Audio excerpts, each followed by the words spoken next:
প্রিয় বন্ধুরা, আসসালামু আলাইকুম। আশা করি সকলে ভালো আছেন এবং সুস্থ আছেন। তোমরা যারা আমাকে এতদিন যাবৎ মেসেঞ্জারে এবং কমেন্ট বক্সে জানাচ্ছ যে কেয়ারটেকারের চাকরির জন্য তোমরা অনেক আগ্রহ হয়ে আছে এবং বিভিন্নবার বিরক্ত করছো, তোমাদের জন্য সুবর্ণ সুযোগ হচ্ছে চট্টগ্রামের আপন নিবাস পূর্ব নাসিরবাদ, ঠিক আছে? অর্থাৎ সানমারের একটু আগে আপন কমিউনিটি সেন্টার আছে, ঠিক আছে? ওটার পাশে আপন নিবাস পূর্ব নাসিরবাদ ধরে ওটাকে। ওইখানে caretaker BCom pass, Bangla computer জানা, যে কোনো অফিসিয়াল কাজে অভিজ্ঞতাদের অগ্রাধিকার দেওয়া হবে। নিশ্চয়ই তোমরা বুঝছো এখানে পড়ালেখা চাচ্ছে বিকম পাস, তবে এখানে কম্পিউটারের জানা লোকদেরকে অগ্রাধিকার দেবে। বয়স চাচ্ছে কত 35 থেকে 50 বছর, ঠিক আছে? এর ভিতরে ওনারা চাচ্ছে, বেতন হচ্ছে আলোচনা সাপেক্ষে। আর যদি ছোট পরিবার থাকার বাসা দেওয়া হবে, যদি ছোট পরিবার হয় তাহলে বাসা দিবে ওরা, কোম্পানির নিজ খরচে। এটা একটা আপন নিবাস, ওরা একটা ওরা নিজস্ব, ওদের ওখানে অনেকগুলো সোসাইটি আছে, তো সবগুলো সোসাইটি মিলে একটা সমিতির মতো। যাই হোক, সিকিউরিটি গার্ড লাগবে ওদের 30 থেকে 50 বয়সের মধ্যে। অর্থাৎ সিকিউরিটি গার্ড তার ওরা সিকিউরিটি গার্ডের বয়স হবে 30 থেকে 50 বছর, ঠিক আছে? ডিউটি হচ্ছে ওনার 12 ঘন্টা। এখানে কিন্তু 2 শিফটে ডিউটি, ইভিনিং এবং মর্নিং এবং নাইট, ঠিক আছে? ন্যূনতম অষ্টম শ্রেণী পড়ালেখা পাশ হলেও চলবে, অসুবিধা নেই। এটা তেমন পড়ালেখা লাগে না, এমনি এটা ফর্মালিটির জন্য লাগছে। থাকার ব্যবস্থা আছে, ওনারা থাকার ব্যবস্থা দিবে, ঠিক আছে? অনেকগুলো সিকিউরিটি ডিপার্টমেন্ট লোক আছে ওরা। 11/8/26 মঙ্গলবার সন্ধ্যা 7টায় সাক্ষাৎকার হবে। অর্থাৎ যারা কেয়ারটেকার এবং সিকিউরিটি গার্ড করবেন, চাকরি করার জন্য আগ্রহী আছেন, তারা প্রয়োজনীয় কাগজপত্র বলতে কি, অনেকে প্রয়োজনীয় কাগজপত্র বুঝে না, ঠিক আছে? একটা দরখাস্ত লিখবেন, আপন নিবাস পূর্ব নাসিরাবাদ, ঠিক আছে, চট্টগ্রাম লিখে বরাবরে বিষয় লিখবেন। যে কেয়ারটেকারের জন্য সে কেয়ারটেকার লিখবেন, আর যে সিকিউরিটির জন্য সে সিকিউরিটি লিখবেন। কম্পিউটার দোকানে দিয়ে গেলেও আপনারা করে দেয় এরা একটা দরখাস্ত, ঠিক আছে? আমি এই পদের জন্য চাকরি করব, বিষয় লিখবেন। কেয়ারটেকার হলে কেয়ারটেকার, আর সিকিউরিটি হলে সিকিউরিটি চাকরির জন্য আবেদন। জনাব সবিনের নিবেদন, এই যে আমি অমুক, আমি এতদিন যাবৎ আপনাদের একটা সার্কুলার পেয়েছি অমুক পত্রিকায় অথবা সোশ্যাল মিডিয়ার মাধ্যমে।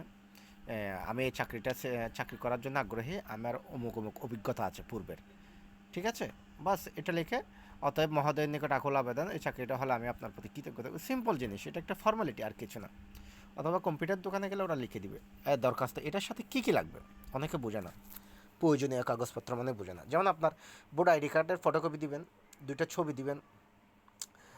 সিটি কর্পোরেশন এলাকায় যদি আপনার বসবাস হয়ে থাকে, আপনি ওখানের একটা সনদপত্র দিবেন, সিটি কর্পোরেশনের নাগরিক, যেটাকে আপনার কমিশনার সার্টিফিকেট বলি, ঠিক আছে?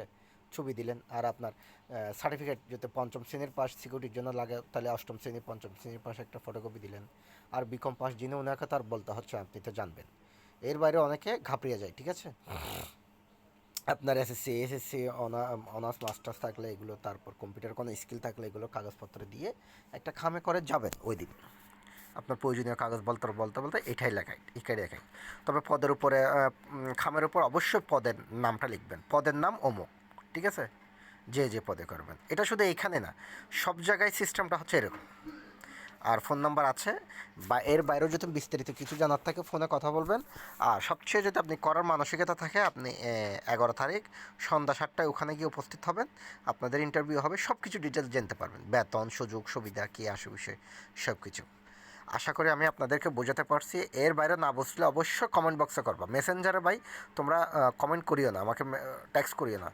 এমন দিন আছে 2-4-500 মানুষ কমেন্ট মেসেঞ্জারে আমাকে নক করে, আমি খাওয়ার জন্য একটা উত্তর দেবো বলেন?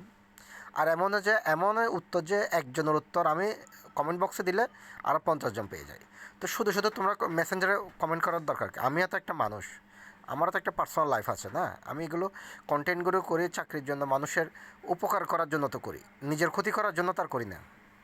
এখন অনেককে উত্তর না দিলে মাইন্ড করো, বলো যে অনেক বড় হয়ে গেছে, এসা তেসা, এগুলো বলো। এগুলো কি ভালো লাগে আর শুনতে? কমেন্ট বক্সে করবা, যে কোনো প্রশ্ন থাকলে করবা, আমি ওখানেও আনসারটা দিয়ে দিলে তোমার সাথে সাথে আরও 50 জনের আনসার হতে পারে। এটা অনেকে বলে না আর কি, সাহস করে বলে না। অনেকে সোশ্যাল মিডিয়ার মধ্যে কমেন্ট করতে চায় না, যে আরেকজনের কমেন্টটা দেখে ফেলবে। একটা প্রাইভেসি আছে না, একটা মান সম্মানের ব্যাপার আছে না? অনেকে আছে চিটংয়ের মানুষ, নিচু হতে চায় না, স্বাভাবিক। এখন ঠেকাত পড়ে গেছে, একটা চাকরির প্রয়োজন। অনেকে অনেক ক্রাইসিস মোমেন্ট থেকে আসে না, সবাই যে নিম্ন স্তরের মানুষ তা তো না। মধ্যবিত্ত আছে, উচ্চ মধ্যবিত্ত আছে, নিম্নবিত্ত আছে, নিম্ন উচ্চবিত্ত আছে। তো সুতরাং তোমাদেরকে বলবো ভাই, তোমরা একটু কমেন্ট বক্সে করবা, এর বাইরে যতটুকু পারি সহযোগিতা করব। ঠিক আছে, ধন্যবাদ। আশা করি তোমরা আমার কমেন্টটা আমি কি বলতে চাচ্ছি এটা বুঝছো। যদি ভালো লাগে থাকে তোমরা অবশ্যই শেয়ার করবো। Thank you.